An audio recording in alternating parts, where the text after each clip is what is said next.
Shabbat Shalom.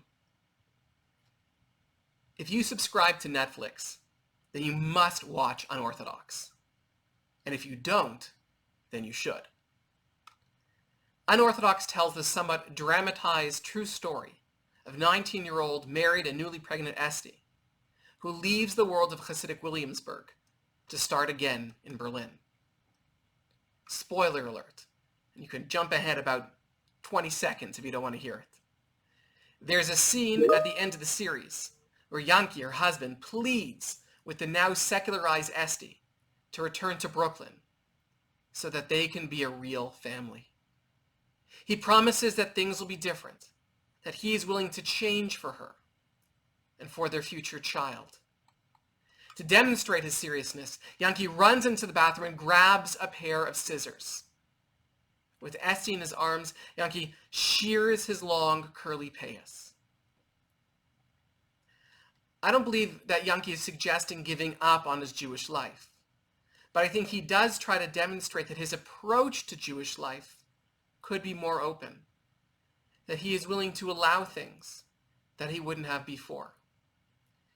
Given his new and certainly unrequested life circumstances, he is willing to change. In his moment of crisis, Yanki takes dramatic action. But it's too little too late. Though his hair will ultimately come back, Esti won't. We find ourselves this week with a double portion of Acharei Mot, Kedoshim, in the middle of Leviticus, in the section known by scholars as the Holiness Code. At the heart of this section is chapter 19, which states, Kedoshim tiyu, Ki kadosh ani Hashem Elokechem. Be holy, for I, the Lord your God, am holy. Many of the injunctions in this chapter that draw a Jew to a life of holiness are of the well-known variety. Revere your parents, keep Shabbat, don't steal. It is from Leviticus 19 that we are told not to place a stumbling block before the blind, and to show deference for the old. There are also somewhat less known rulings. In two different verses, and in two seemingly very different contexts, this chapter uses the word Peah. One verse speaks of how Yanki ended up with his Peahs, or Peyot, in modern Hebrew to begin with. Lo takifu pa'ad roshchem, lo tashchit et pa'at zekanecha. You shall not round off the side growth of your head, or destroy the side growth of your beard.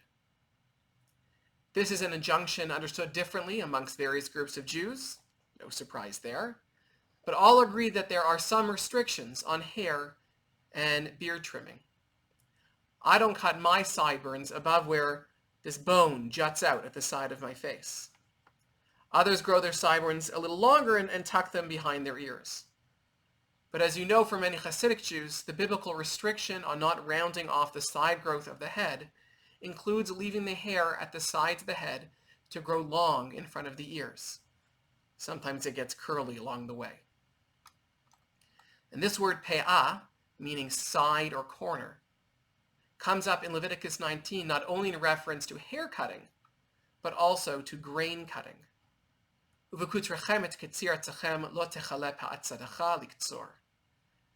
you reap the harvest of your land, you shall not reap all the way to the edges of your field. The first in a series of agricultural laws to support the poor, the Torah states that the edges of the field may not be reaped by the owner. Rather, the local poor are invited to take what they need. What though constitutes the edge of the field?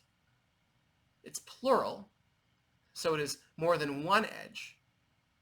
But is it two, or three, or all four edges of a square field? And how deep does an edge go? Is it the last row of stalks before a pathway or road? Or maybe it goes several rows deep. As Jewish summer camps are sadly starting to announce this week that they will not be operating in-person programming this summer, I recall one particularly narcissistic incident that answered these questions. When I was on staff, my 14 and 15-year-old campers were responsible for putting together Yom Gach, or Yom Gemilut Chasadim, a color war-like day dedicated to the performance of righteous deeds. The team that did enough would win. Unfortunately, the day did not go well. Now, people were generally well behaved, but the production side of the program left something to be desired. The staff who oversaw everything, including myself, were not happy. We became vindictive. And we wanted to take our anger out on the kids.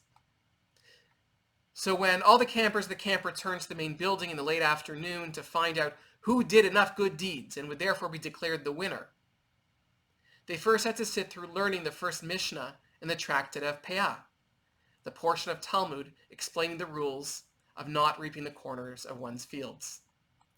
The Mishnah begins, Elu dvarim she'ein lahem shiur. These are the things that have no definite measured quantity. HaPeah v'bikurim v'reyon u'gemilu chasim v'talmud Torah. The corners of the field, as we've been discussing. The first fruits, the offerings that are brought to the temple on the 3 festivals. Acts of gemilut chasadim, righteousness, kindness. The performance of righteous deeds. And of course, the study of Torah. The Mishnah, the campers learned, enumerates 5 mitzvot, for which the Torah says you have to do these things, but doesn't tell us how much is enough. Not reaping the corners of the field is one, and the performance of righteous deeds is another one.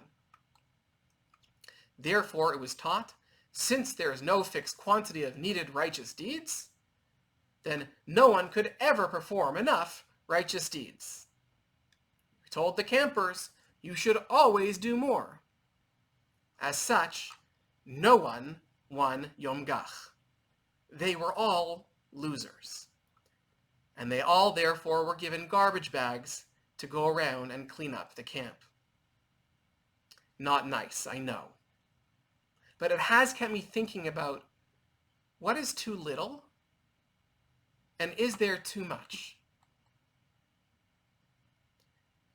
Due in part to an interview this past week with the Ontario Jewish Archives, I've been trying to look at the current crisis at the level of 10,000 feet or from 50 years in the future. Is this something which is just a little blip in the history of our communal life? Or will it forever change us?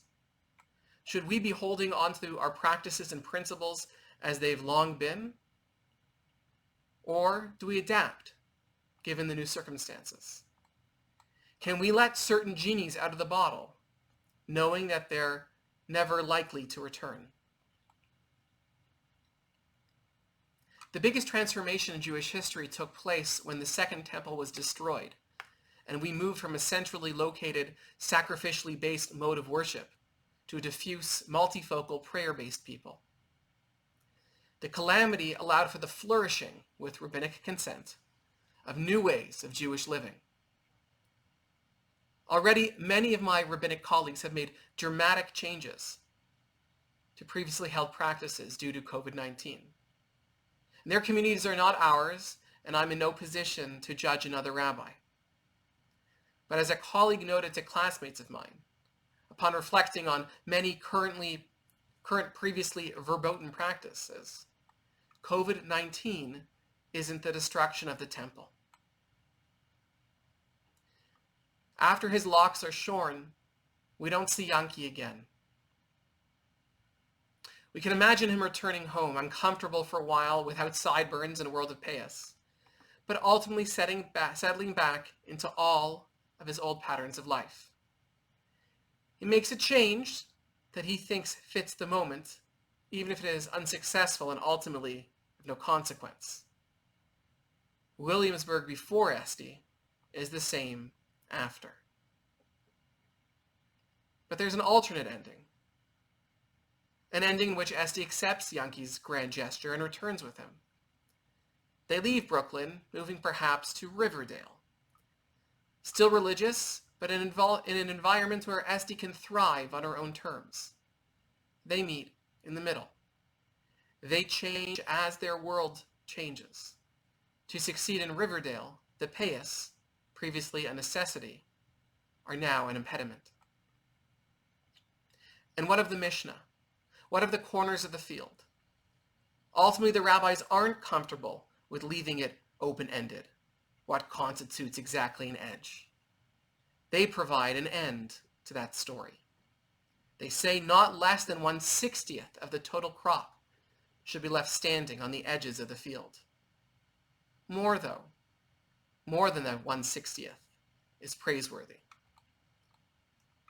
The Mishnah continues. The following are the things which a person enjoys the fruits in this world, while the principle remains for him in the world to come. Honoring one's father and mother, the performance of righteous deeds, making peace between a person and his friend, and the study of Torah is equal to them all.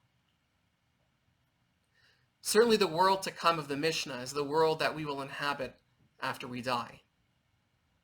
We, though, think of the world to come as the world that comes after COVID-19, when we are free to leave our homes and conduct our lives without the fear of a deadly contagion lurking. There are things that we can do in this world of Zoom and sanitizer and utter sameness that are good for us now and will be good for us when this is over. Taking care of family, random acts of kindness, helping keep people together, spending time with Jewish learning. We prepare for a world post-COVID, but what will that world look like? Will it be a few months later, but exactly the same as before? Or will we be returning to a world unlike the one that we have known? How can we prepare for what is to come? What accommodations should we be making in our lives and the life of the synagogue? These are difficult questions. They are questions with which I, the rest of the clergy, and the synagogue leadership grapple every day. What is easier is knowing that some people and organizations need help. Jewish summer camps are tremendous assets for our community. Their value cannot be understated. Yet their very existence is threatened, as none have the cash to pay for a year's worth of upkeep and insurance and full year salaries if they have to refund all 2020 tuition dollars. The Havta, which gives our entire community a great name in their phenomenal work, is desperate for assistance as they see the desperation amidst the homeless population that they serve, following the COVID-related closing of almost every homeless shelter in this city. And synagogues too need help, including our own. COVID-19 presents an unprecedented challenge to the synagogue in many ways, including the sudden loss of major rent-paying tenants, as well as the cancellation of many income-generating smachot. Like all times, but all the more so now, I know that I can count on you to stand with Adath Israel. Our tradition makes clear that even if the farmer himself is poor, he still has to leave the corners of his fields for others. Fearing stinginess, our tradition ultimately does quantify Peah, ultimately does set a minimum for tzedakah. But it's a minimum. And the spirit of giving, and of giving generously, continues throughout the entirety of our tradition. Shabbat Shalom. Stay healthy, stay safe, stay indoors. I'm looking forward to seeing all of you again soon. Shabbat Shalom.